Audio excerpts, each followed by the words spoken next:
जय भारत, जय भीम, जय संविधान। आइए संविधाननामा के एपिसोड नंबर 29 में आप सभी का स्वागत करते हैं।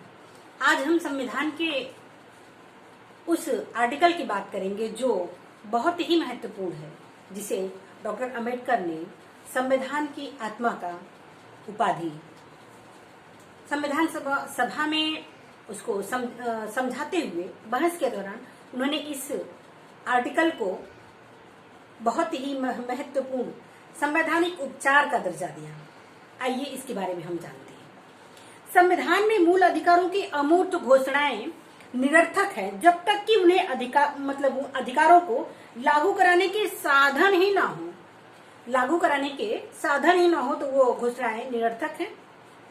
वो हम सभी जानते हैं, संविधान निर्माण से पूर्व डॉक्टर अंबेडकर ने लगभग आठ देशों के संविधान का अध्ययन किया और उन जो 8 देशों के संविधान की जो अच्छी और महत्वपूर्ण बातें थी वो हमारे संविधान का स्रोत बनी। ये स्रोत क्या है 8 देशों की, आइए हम इसे विस्तार से जानते हैं, क्योंकि ये हमारे संविधान का स्रोत है। किस देश से किस अच्छी चीजों को हमने अपने संविधान सभा के माध्यम से ग्रहण किया है, उसकी जानकारी हम एक जागरूक नागरिक होने के नाते हम सभी को होनी चाहिए। ब्रिटिश संविधान से नंबर 1 संसदीय शासन प्रणाली, जो संसद चलाने की प्रक्रिया है वो हमने ब्रिटिश से ग्रहण किया। नंबर 2 विधि के निर्माण की प्रक्रिया, विधि कैसे बनेगी इसकी बात भी ब्रिटिश संविधान से। एकल नागरिकता, एक व्यक्ति को एक ही नागरिकता मिलेगी। नंबर 4 सांसदों और विधायकों के विशेषाधिकार, संसद के और विधायक के जो विशेषाधिकार हैं ये हमने ब्रिटिश संविधान से लिया। यह 4 महत्वपूर्ण बातें हमने ब्रिटिश संविधान से लिया जो हमारे संविधान का स्रोत है। नंबर 2 अमेरिका के संविधान से न्यायिक पुनर्विलोकन, संविधान की सर्वोच्चता, न्यायिक पुनर्विलोकन, संविधान की सर्वोच्चता, फंडामेंटल राइट मतलब मौलिक अधिकार, स्वतंत्र एवं सर्वोच्च न्यायपालिका अमेरिका के संविधान से। संघात्मक शासन प्रणाली, उपराष्ट्रपति का पद, राष्ट्रपति पर महाभियोग के चलाए जाने का प्रावधान, ये सभी अमेरिका के संविधान से। ऑस्ट्रेलिया के संविधान से प्रस्तावना की भाषा, केंद्र व राज्य के मध्य संबंध एवं शक्तियों का विभाजन। नंबर 3 समवर्ती सूची। नंबर 4 कनाडा से नंबर 1 संघीय शासन व्यवस्था। नंबर 2 अवशिष्ट शासन सत्ता का केंद्र में निहित होना, ये कनाडा से। नंबर 5 आयरलैंड के संविधान से। नंबर 1 नीति निदेशक तत्व के सिद्धांत। नंबर 2 राष्ट्रपति के निर्वाचन, राष्ट्रपति को जिस प्रकार चुनाव किया जाता है उसकी व्यवस्था आयरलैंड के संविधान से। नंबर 3 आपातकालीन उपबंध। नंबर 4 राज्यसभा में ख्याति प्राप्त व्यक्तियों के मनोनयन संबंधी जो विधियां हैं वो हमने आयरलैंड के संविधान से लिया।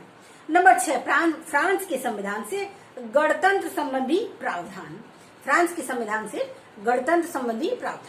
नंबर 7 दक्षिण अफ्रीका से हमने क्या लिया, संवैधानिक संशोधन, संविधान का जो संशोधन विधि है वो हमने दक्षिण अफ्रीका से लिया।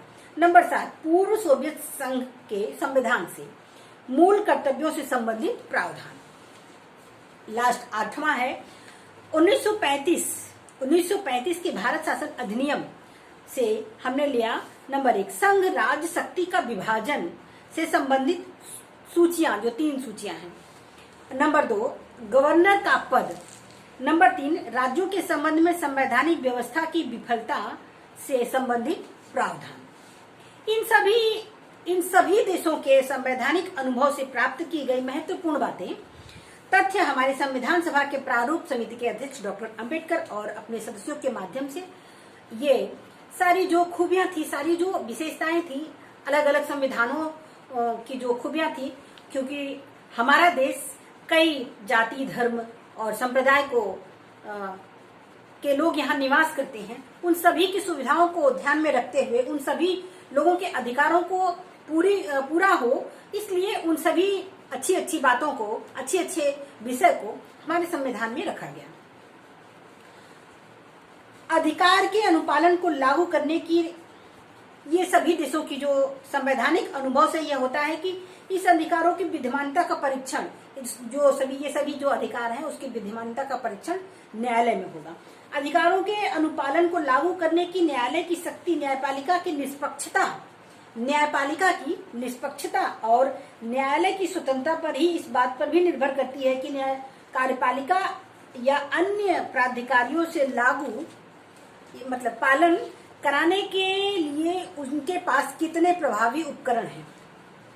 ये उपकरण क्या है, जो किस प्रकार से जो है ये जो नियम है वो किस प्रकार लागू होंगे, इस पर हम बात करते हैं। अमेरिकी आंग्ल विधि प्रणाली में जो है 5 रिटें थी। आंग्ल अमेरिकी प्रणाली में ये साधन है रिटें। नंबर 1 ये रिटें जो है न्यायिक आदेशिकाएं कहलाती हैं। नंबर 1 बंदी प्रत्यक्षीकरण, परमादेश, प्रतिषेध और उत्प्रेषण, अधिकार परीक्षा, ये 5 रिटें हैं। उपयुक्त अनुभव के प्रकाश में संविधान द्वारा प्राप्त मूल अधिकारों के प्रवर्तन लागू कराने के लिए निम्नलिखित उपबंध किए गए। संविधान द्वारा प्राप्त महत्वपूर्ण नियम जो अनुच्छेद 13 में सभी मूल अधिकारों पर लागू होता है। आइए हम इसे दोबारा जानकारी करते हैं। पिछले वीडियो में मैंने अनुच्छेद 13 पर बातचीत की थी, लेकिन इसे अभ्यास के लिए हम दोबारा इसे जानकारी करते हैं।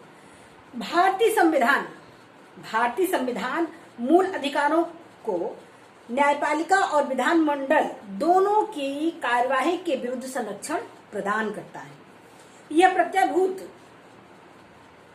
प्रत्याभूत क्या है, ये संरक्षण क्या है? कार्यपालिका या विधानमंडल का कोई कार्य जो मौलिक अधिकारों को छीन करता है, कम करता है, वह अधिनियम उल्लंघन की मात्रा तक स्वतः शून्य है। क्योंकि फंडामेंटल राइट को जो भी आर्टिकल कम करता है, छीन करता है, वह जो है शून्य होता है। माननीय न्यायालय को यह अधिकार है, यह शक्ति है कि उस अधिनियम को शून्य घोषित करे। यह बात अनुच्छेद 13 में ही बता दी गई है। क्योंकि फंडामेंटल राइट की बात जो है, अगर उससे संबंधित कोई भी विधि बनती है तो अगर वो फंडामेंटल को डैमेज करता है, कम करता है, तो वो शून्य होगी। उच्चतम न्यायालय के जो महत्वपूर्ण कार्य हैं उस पर हम बात करते हैं। उच्चतम न्यायालय राज्य के मनमाने कार्य पर प्रहार जो है कर सकता है, जो उसको अपने अंडर में लेकर के, क्योंकि मनमाना कार्य किसी को करने की कोई व्यवस्था निरंकुश नहीं है। सुमोटो, आइए हम सुमोटो पर बात करते हैं। संविधान निर्माण सुमोटो का क्या तात्पर्य है? सुमोटो मतलब स्वयं प्रेरणा से यह शक्ति न्यायालय को प्राप्त है। न्यायालय प्राइवेट निकायों मतलब प्राइवेट संस्थाओं और व्यक्तियों के विरुद्ध मौलिक अधिकारों को लागू करने की, मौलिक अधिकारों का अतिक्रमण करने पर प्रतिकर लगाने की अधिकारता अपने निर्णय के द्वारा प्राप्त करा सकता है। क्योंकि जो है सुमोटो से मौलिक अधिकारों को जो है वंचित होने से सुमोटो लेकर के न्यायालय इसे संरक्षित कर सकता है। इसी अधिकार का मतलब इसी अधिकार को सुमोटो स्वप्रेरणा से, इसको लोकहितवाद इंग्लिश में PIL कहा जाता है। PIL माननीय न्यायालय को संविधान द्वारा प्राप्त सुमोटो एक ऐसा अधिकार है, यह एक ऐसा अधिकार है न्यायालय को जो भारतीय नागरिकों, जो व्यक्तियों को प्राप्त मूल अधिकारों के उल्लंघन पर स्वयं संज्ञान लेकर युक्ति कार्रवाई कर सकता है। व्यक्ति के मूल अधिकारों का यह निगहबान है। सुमोटो जो है, जो माननीय न्यायालय को दिया गया है, वो मूल अधिकारों का निगहबान है, संरक्षक है वो। यह अनुच्छेद यह कार्य करता है। मूल अधिकार को संरक्षित करने के लिए न्यायालय बंदी प्रत्यक्षीकरण या अन्य रिटें जारी कर सकता है। जिस केस के माध्यम से जिस तरीके की बातें हो, वो वही जो है रिट जारी कर सकता है।